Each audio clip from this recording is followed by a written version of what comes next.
It is Friday fun day here at Planet Hogg, man, but this is going to be a bit of a sad note for yours truly. Taking a sip of some fruity horseshit. I need to get some damn whiskey. Yeah, man, it's going to be a bit of a sad note for me, man. Because, obviously 2020 has been essentially branded with, if 2020 was a person and they were going to get a tattoo that represented them very well, it would definitely be COVID, right? That's the headline of 2020. And obviously, there's been a lot of things that COVID has kind of shut down and ruined for all of us. But, and obviously, not to make light of people who lost their lives, it's obviously not what my intention is. But I'm talking about businesses that were shuttered by COVID. And there is one specific one that hits me right in the heart. Ladies and gentlemen, I am talking about none other than Chuck E. Cheese. New York Post from 25 June 2020. Chuck E. Cheese parent company files for bankruptcy. I'm going to need a minute.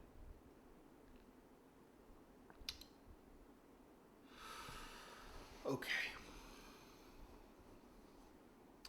It reads, every kid's favorite pizza-loving mouse has become a coronavirus casualty.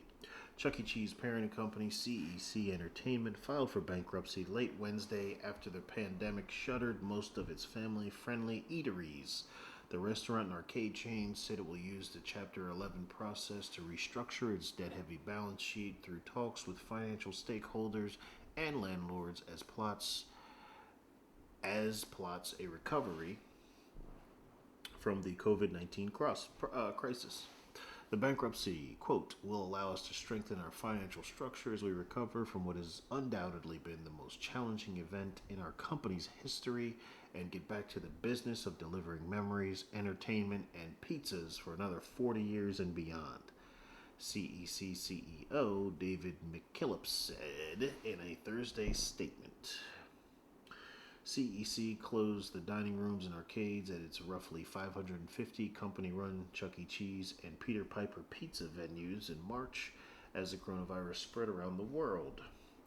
The Texas-based company said it had reopened 266 of those locations as of Wednesday, which it expects to continue operating through the bankruptcy proceedings. Comparable sales plunged about 22% in the first quarter, even though most of its restaurants remained open for takeout and delivery. The company tried to boost its go-to business during the pandemic by quietly rebranding as Pasquale's Pizza and Wings on delivery apps. But the move perplexed some customers. CEC's financial struggles predated the pandemic. Net it reported net losses of nearly $29 million last year and about $20.4 million in 2018. The company's bankruptcy filings reveal estimated liabilities of $1 billion to $10 billion and roughly 1,500 potential creditors. Atari co-founder Nolan Bushnell started the company as Chuck E. Cheese Pizza Time Theater in 1977. CEC has more than 600 Chuck E. Cheese locations, more than 120 Peter Piper Pizza restaurants, including franchises across 47 states and 16 foreign countries and territories. Private equity giant Apollo Global Management bought CEC in 2014. The company had plans to go public last year through a merger with a blank check company, but the deal was nixed in July. Ladies and gentlemen,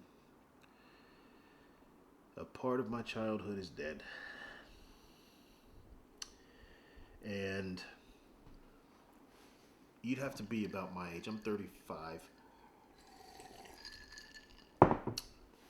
You'd have to be somewhere in my generation to appreciate the loss that I'm feeling right now.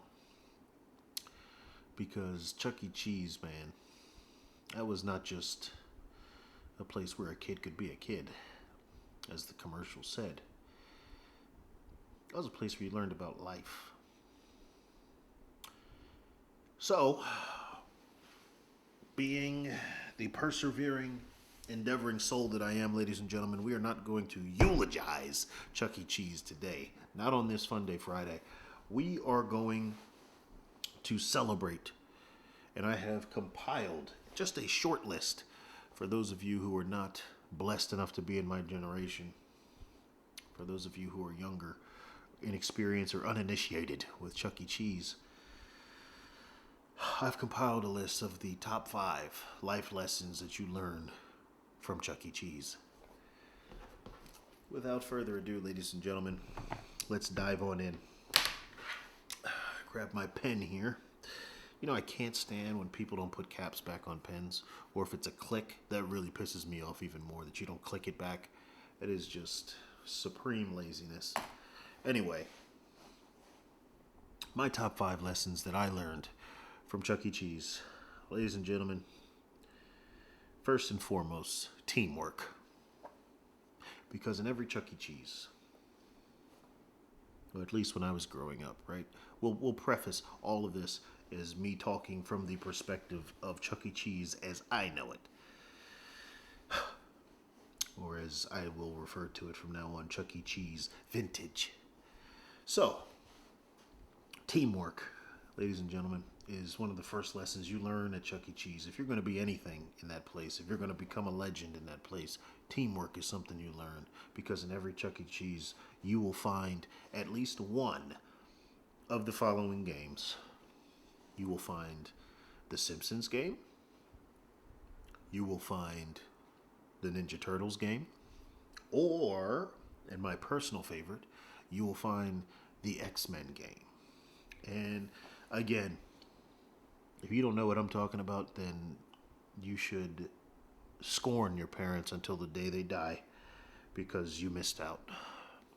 But for those of you who know what I'm talking about, you know what it is with that damn X-Men game.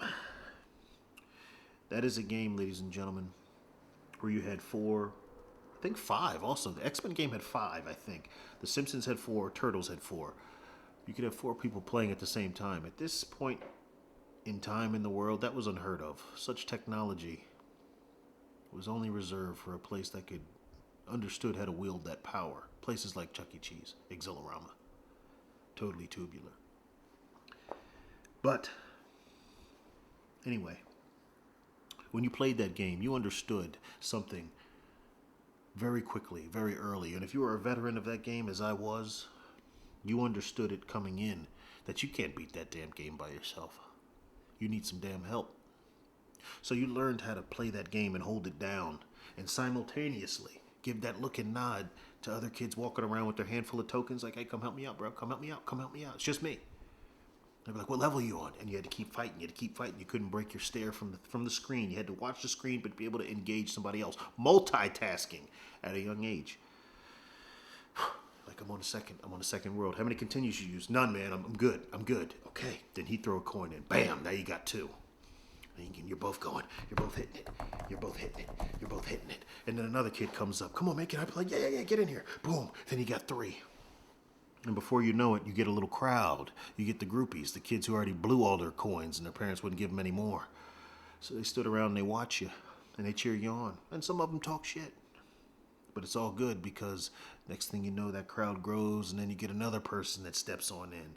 And then you guys have just formed a team.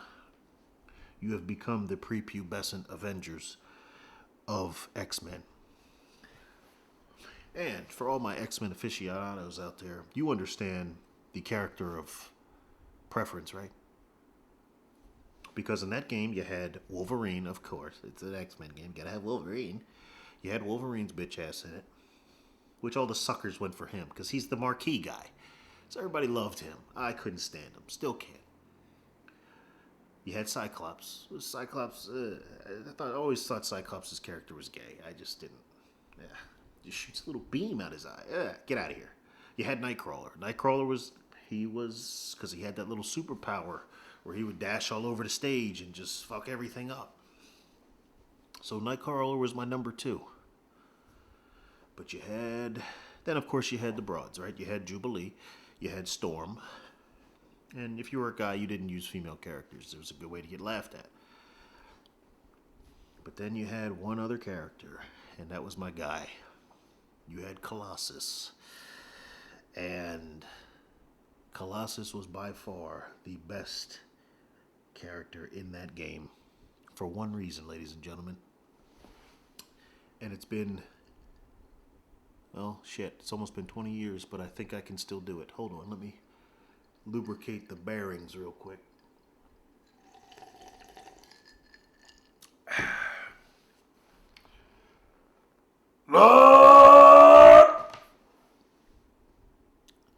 And if you grew up, you knew what that was. You knew what that was when you grew up. You know what that is. So anyway, you be playing this game, and one by one, as it was back then, because they made games to beat you. They didn't make games that you could beat back then. After a certain point, that game started cheating. So one by one, your team would fall off, and they'd run out of coins. And you had to just kind of sit there and watch that timer tick down without them. Unless you took teamwork to the next level, and you were one of those people that would share a token. Hey man, get back in here. We got to get the high score. Teamwork, ladies and gentlemen. Chuck E. Cheese teaches that. Gone. The next important lesson that I learned from Chuck E. Cheese is opportunity cost is what the business people call it. Right? Because whenever you entered a Chuck E. Cheese, if your parents were anything like mine, they would slap just your entire limit on you right away. So this is all you're getting. So use it how you're going to use it. Okay, fair. I like to know what I'm up against. It's more efficient that way. You don't want to be that kid that's got to run and chase down his mom every time he loses. So, whenever you had that, and I saw all those tokens before me, you had to make a decision right then and there. You had to decide if you were going to go for fun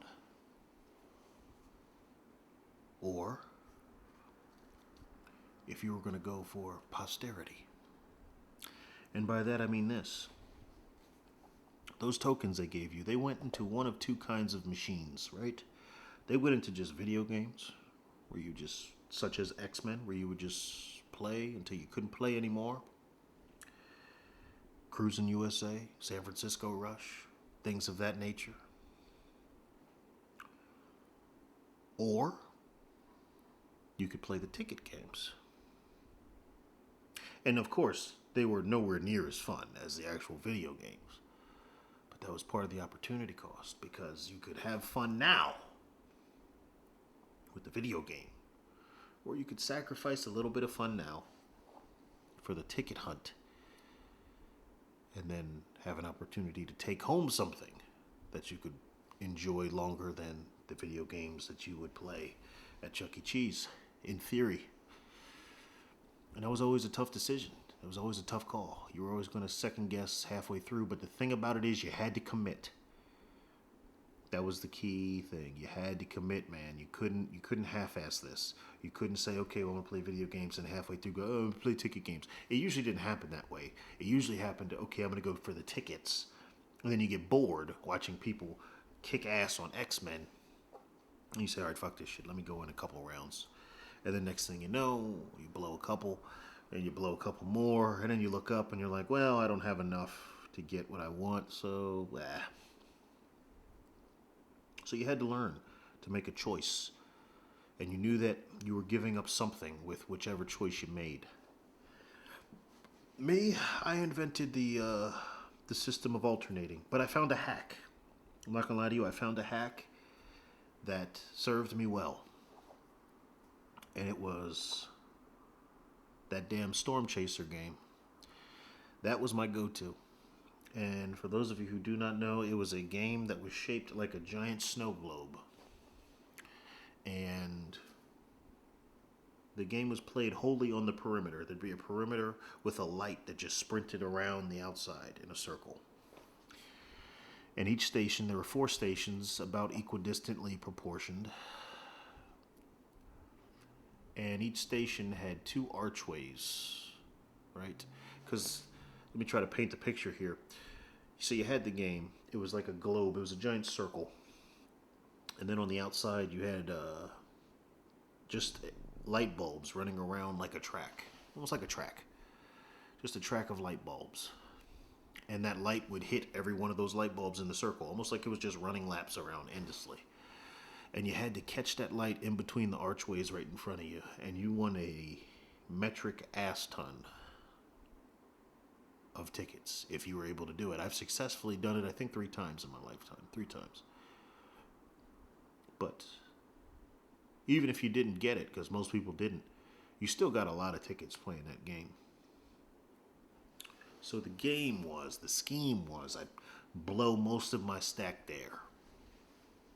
And then I would just cherry pick games for the rest of the day. I would just go around observing people. What level are you on? Second level. How many continues you use? 1. Not worth my token.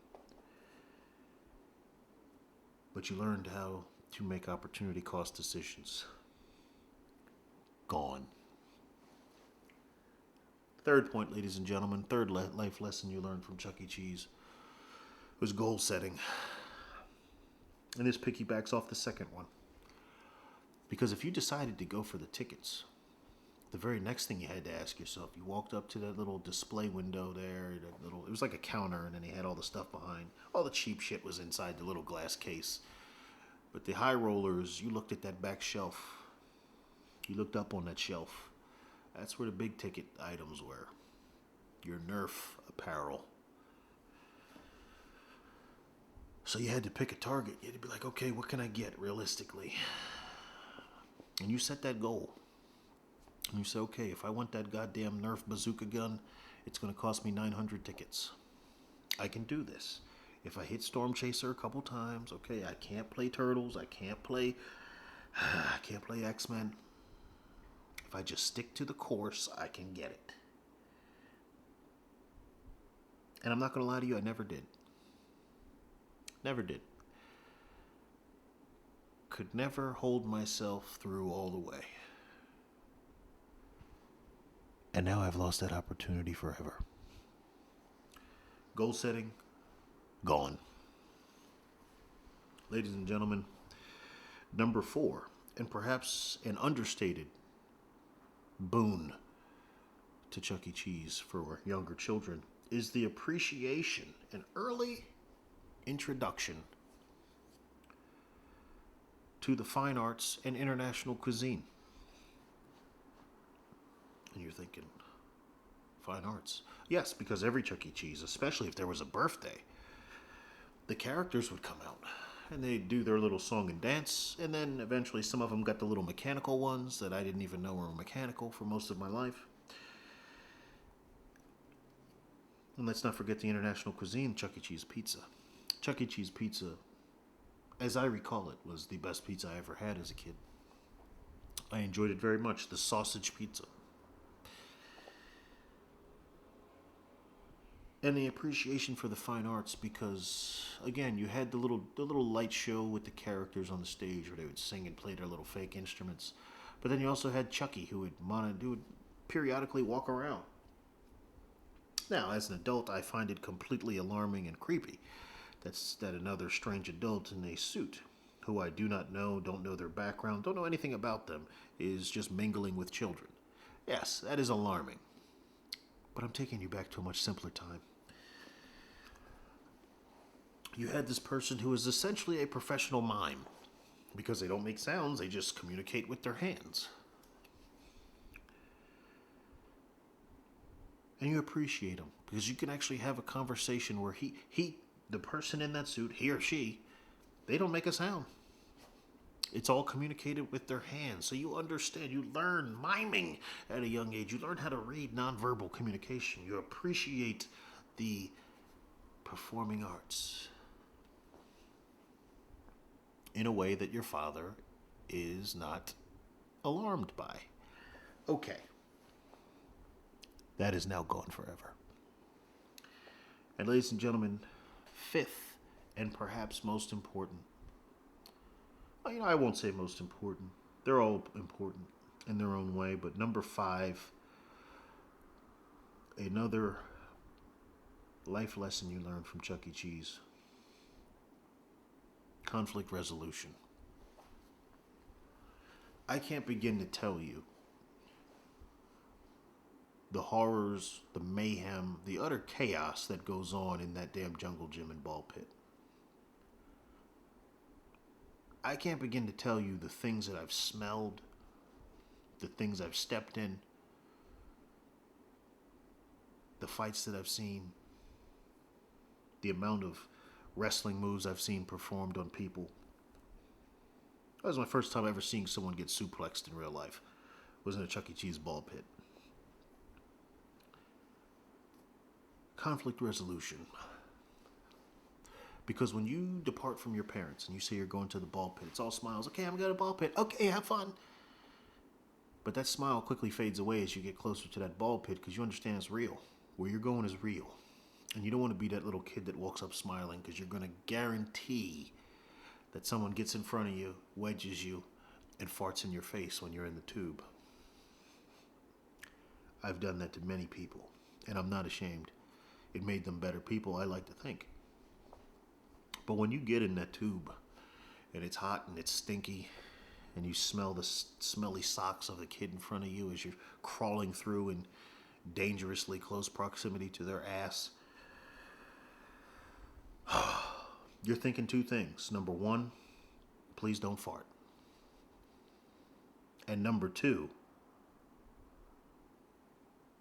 you're clamoring for that little circular window so you can look down in the ball pit and take the temperature of that ball pit.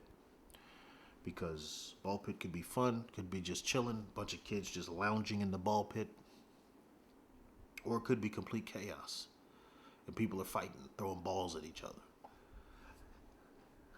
Now, luckily for me, I had a brother who I was close in age with. So when you have a brother, when you have a sibling, you've got your own little operating team. And it's easy to squash. But you had to figure out who the pit boss was, who the ball pit boss was. It was usually some fat kid who was standing in the middle and bossing people around and throwing balls at people and making fun of their clothes. And you had to figure out if you could coexist with this person, if you could come to some kind of understanding where they didn't mess with you, or if you were going to have to take them down. And I'm not going to lie to you. I've been a party to many destabilization initiatives where I've made loose and fast alliances with kids that I didn't know their names. But we had to take somebody down, and we did. You take them below the ball pit, you pull them underneath all the balls, you get a couple punches and kicks in, and the kid goes out crying. And you celebrate your victory, and then you run away because you realize he's telling his parents. Conflict resolution, ladies and gentlemen. Gone. Chuck E. Cheese was not just a place where a kid could be a kid. It was a place where children were, especially young boys, were indoctrinated with all of the skills they would need later on in life to become strong men. Teamwork, understanding opportunity costs, setting goals, appreciation for fine arts and international cuisine, and conflict resolution. All gone. Thanks to COVID.